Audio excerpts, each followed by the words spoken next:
Hello friends, आज આપણે સમજશું MOS family, બરાબર. મેટલ ઓક્સાઇડ સેમિકન્ડક્ટર ફેમિલી વિશે, બરાબર. તેમાં પીમોસ, એનમોસ અને સીમોસ ત્રણ વસ્તુ આવે છે.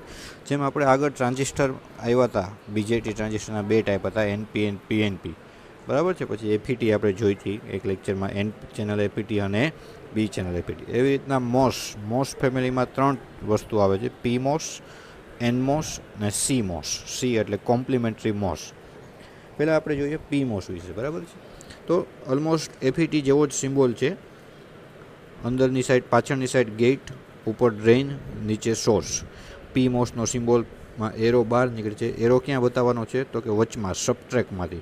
સબટ્રેક ટર્મિનલમાં વચમાં જે છે તેમાં એરો આવશે, બરાબર. ડ્રેઇન કે સોર્સ કે ગેટમાં નહીં. ઉપર ડ્રેઇન, નીચે સોર્સ અને પાછળની સાઈડ ગેટ, બરાબર. આ પીમોસનો બેઝિક સિમ્બોલ છે, બરાબર છે. ત્રણ ટર્મિનલ જેને ડ્રેઇન, સોર્સ, ગેટ તરીકે ઓળખવામાં આવે છે. સોર્સ ટર્મિનલ મારફત મેજોરિટી ચાર્જ કેરિયર દાખલ થાય છે, બરાબર. એટલે ઉપરથી જે સપ્લાય આપવામાં આવે છે તેનું વર્કિંગ હમણાં આપણે સમજીએ છીએ. પણ પહેલાં બેઝિક સિમ્બોલ બધાને ખબર પડી ગઈ: ગેટ, ડ્રેઇન અને સોર્સ. અને સબટ્રેકમાં છે તે એરો બતાવવામાં આવે છે. એરો બહાર નીકળે છે એટલે તે પીમોસ છે તેવું આપણને ખબર પડે છે. ઓકે, હવે આગળ જોઈએ આપણે એમાં પીમોસનું વર્કિંગ આપણે સમજીએ. તો અહીંયા તમને લેફ્ટ સાઈડમાં પીમોસ ઇન્વર્ટર, બરાબર. પીમોસ ઇન્વર્ટરની ફિગર દેખાય છે બધાને. ઉપર અને નીચે Q1 અને Q2 બંને કેવા મોસ છે જુઓ તો કે Q1 અને Q2 બંને કેવા મોસ છે? પીમોસ, પી ટાઈપ મોસ. નીચે જે Q2 છે એને ગેટ છેડામાં સપ્લાય આપવામાં આવે છે, એટલે કે ઇનપુટ આપવામાં આવે છે, બરાબર, જેનું નામ છે એ. ઉપરનું જે પીમોસ છે Q1 એને વીડીડી સપ્લાય માઇનસ આપેલી છે, દેખાય છે બધાને. ઉપરથી જે વીડીડી સપ્લાય આવે છે તે ગેટના છેડામાં પણ જાય છે Q1માં. અને બંનેના સોર્સ છેડા છે તે Q1 અને Q2ના કમ્બાઈન કરેલા છે. અને Q2નો નીચેનો જે છે સોર્સ છેડો તે ગ્રાઉન્ડ છે. ઉપરનો ડ્રેઇન અને સોર્સ બંને કમ્બાઈન છે, Q1નો સોર્સ અને Q2નો ડ્રેઇન. ક્લિયર? આ એનું કન્સ્ટ્રક્શન છે. હવે પીમોસ છે, બરાબર મિત્રો. એટલે પીમાં મેજોરિટી ચાર્જ કેરિયર શું હશે? તો કે હોલ. તો એને કેવી સપ્લાય આપીએ ત્યારે એ ઓન થાય? વિચારો તો, પીમોસમાં મેજોરિટી ચાર્જ કેરિયર શું હશે? હોલ.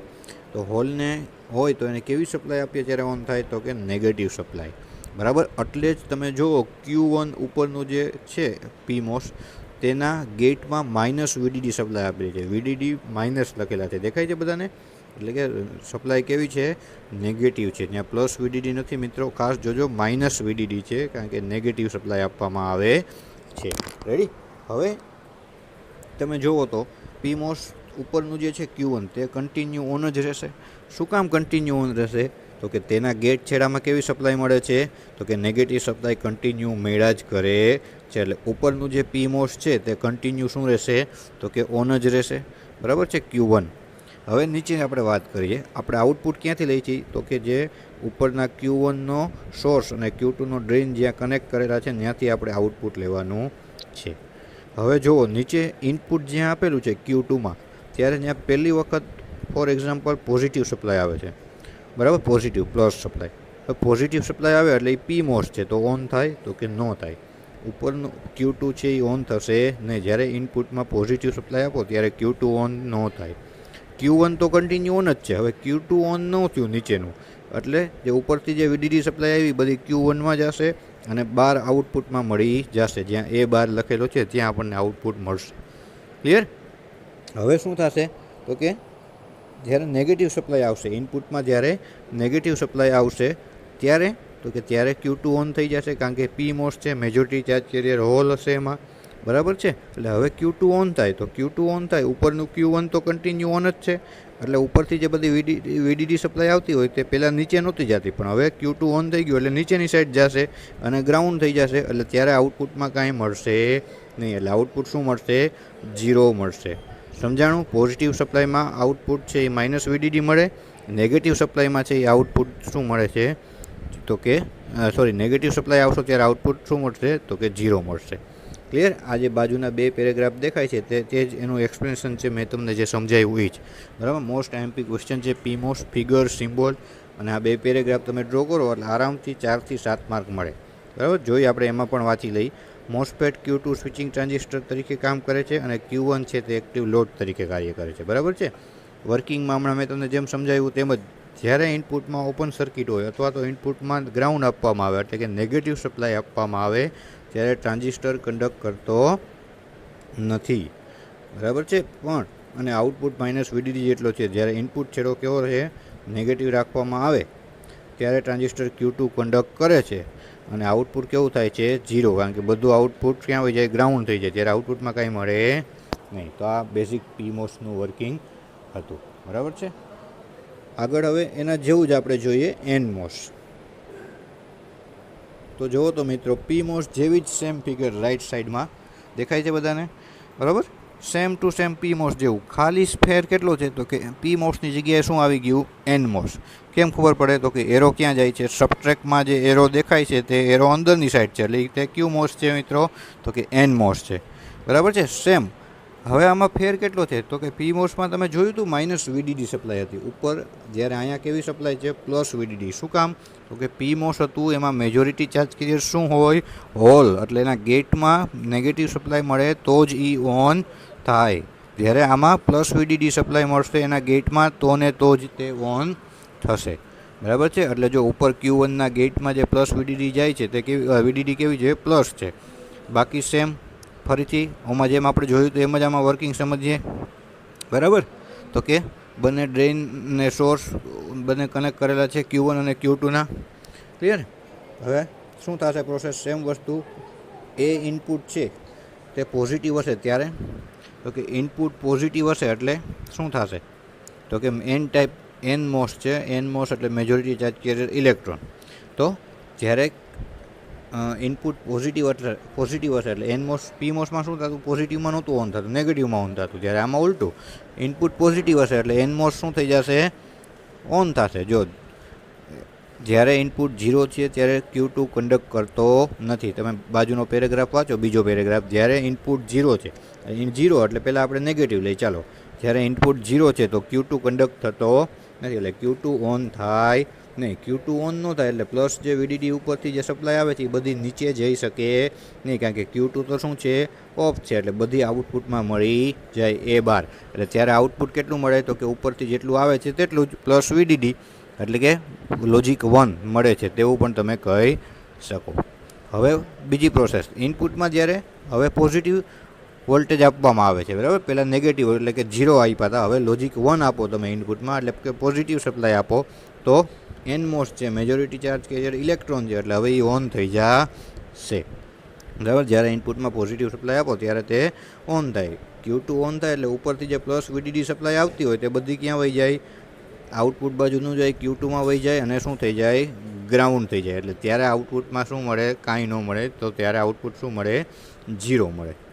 ક્લિયર. PMOS અને NMOS બંને સરખા જ છે, ખાલી સિમ્બોલ ખાસ ધ્યાન રાખજો. અને ખાસ માઇનસ VDD આવે છે PMOSમાં અને NMOSમાં પ્લસ VDD આવે છે, તે ભૂલ થવી જોઈએ નહીં. આગળ જોઈએ હવે આપણે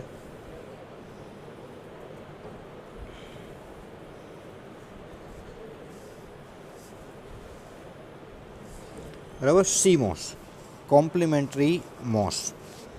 બરાબર છે. PMOS જોયું આપણે, NMOS જોયું. હવે આપણે જોશું CMOS. CMOSનું નામ છે જે રીતના કોમ્પ્લિમેન્ટરી MOS. બરાબર. તેના જેવું જ એનું કામ છે. કોમ્પ્લિમેન્ટરી એટલે એક 1 ને એક 0, તેને કોમ્પ્લિમેન્ટરી કહેવાય. તો આમાં અહીંયા શું અર્થ થાય છે કોમ્પ્લિમેન્ટરીનો, તો કે એક PMOS છે અને એક NMOS છે. દેખાય છે બધાને. તો કે નીચેનું છે એમાં એરો અંદર જાય છે. બરાબર. એરો અંદર જાય છે એટલે એ NMOS છે. અને ઉપરનું છે એમાં શું છે તો કે એરો બહાર આવે છે. એરો બહાર આવે એટલે એ PMOS છે. નીચે NMOS, ઉપર PMOS. જો મેં N અને P કરેલો જ છે, તમને દેખાય છે. હવે વર્કિંગ આપણે સમજીએ. આમાં એક જ ઇનપુટ જે એ છે એ બંનેમાં જાય છે, Q1ના ગેટમાં અને Q2ના ગેટમાં. બાકી ડ્રેઇનને સોર્સ કનેક્ટ કરેલો છે ત્યાંથી આઉટપુટ લેવાનો છે. સેમ વસ્તુ. VDD સપ્લાય પોઝિટિવ છે. ઇનપુટમાં જ્યારે 0 આવે, ઇનપુટ જ્યારે 0 લેવલ પર હોય તો શું થાય, નીચેનો મોસ કયો છે, ઇનપુટ જ્યારે 0 લેવલ પર આવે ત્યારે નીચેનો કયો મોસ છે તો કે NMOS. એટલે NMOS ક્યારે ઓન થાય, હમણાં જ આપણે જોયું NMOSમાં, તો કે એ પોઝિટિવમાં ઓન થાય એટલે 0માં Q2 ઓન થશે નહીં, પણ Q1 PMOS છે એટલે તે ઓન થશે. બરાબર છે. એટલે કે ટ્રાન્ઝિસ્ટર Q2 ઓફ છે અને ઉપરનો ટ્રાન્ઝિસ્ટર Q1 શું થશે, ઓન થશે. Q1 ઓન થયો, Q2 ઓફ, એટલે આઉટપુટ જે VDD જે બધી સપ્લાય આવતી હોય ઉપરથી તે નીચેની બાજુ આવી શકે નહીં, કારણ કે Q2 તો શું છે, ઓફ છે. એટલે બધી આઉટપુટ ક્યાં મળી જશે, A12માં. એટલે ત્યારે આઉટપુટ શું મળશે, તો કે VDD મળશે. બરાબર છે મિત્રો. તો હવે આપણે જોઈએ બીજી કન્ડિશન, સેકન્ડ કન્ડિશન. હવે જ્યારે ઇનપુટમાં પોઝિટિવ આવ્યું, બરાબર, ઇનપુટમાં જ્યારે પોઝિટિવ સપ્લાય આવી એટલે કે લોજિક 1, તો શું થશે, ઇનપુટમાં જ્યારે પોઝિટિવ સપ્લાય આવે એટલે NMOS છે, એટલે NMOS પોઝિટિવમાં ઓન થાય, કારણ કે મેજોરિટી ચાર્જ કરીએ શું હોય, ઇલેક્ટ્રોન. એટલે હવે Q2 ઓન થઈ જશે, પણ Q1 ઓન થશે નહીં, Q1 શું થશે, ઓફ થઈ જશે. હવે Q1 ઓફ થયું અને Q2 શું છે, ઓન છે. ત્યારે તો કે Q1 ઓફ છે એટલે ઉપરથી જે VDD સપ્લાય આવે છે મિત્રો તે આવી જ ન શકે. એટલે ત્યારે પણ આઉટપુટ શું મળશે, તો કે આઉટપુટ ત્યારે શું મળશે, 0 મળશે. એટલે પહેલી કન્ડિશનમાં Q1 ઓન હતું ત્યારે આઉટપુટ મળ્યું, બીજી કન્ડિશનમાં Q1 ઓફ થઈ ગયું એટલે આઉટપુટ શું મળ્યું, 0. આને કહેવાય CMOS, કોમ્પ્લિમેન્ટરી MOS. આપણે 3 MOS જોયા, PMOS, NMOS અને CMOS. એકદમ સિમ્પલ છે, 4 માર્કમાં પૂછાય છે. ખાલી ફિગર ડ્રો કરી અને તમારે 1 કે 2 પેરેગ્રાફનું ખાલી એક્સપ્લેનેશન થાય છે, ખાલી તેટલું સમજાવવાનું રહે મિત્રો. બરાબર છે. Thank you very much.